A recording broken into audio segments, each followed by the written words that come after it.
अस्पताल में एक महिला को चौथा बच्चा हुआ तो नर्स ने कहा, बधाई हो, भगवान ने आपको बेटा दिया है। वैसे आपने भगवान से मांगा क्या था, बेटा या बेटी? इतने में महिला बोली, अरे कुछ नहीं मांगा था बहन, बस नहाने गई थी, इसके पापा से टॉवेल मांगा था। मैं मार्केट से लौटा था, घर पे देखा 5-7 मेहमान बैठे हैं। मारे खुशी से मैं उनके पैर छू लिए और फिर बाद में पता चला ये साले भैंस खरीदने आए थे। बचपन में हमें डराया जाता था कि मेढक को पत्थर मारोगे तो गूंगी पत्नी मिलेगी। काश पत्थर मार दिया होता। तो पूछा, यार तुम दिन में क्यों काट रहे हो?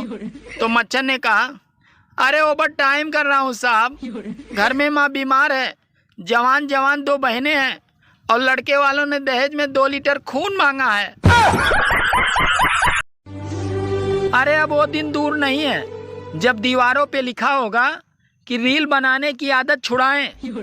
मिले हर सोमवार पुराने बस स्टैंड के पीछे गली नंबर 420 में। डॉक्टर साहब, कीड़ा तो ऊपर वाले दांतों में था, पर आपने नीचे वाले दांत को क्यों उखाड़ दिया? अरे वो इसलिए, ये साले कीड़े नीचे वाले दांतों पे खड़े होके ऊपर वाले दांतों को खाते थे।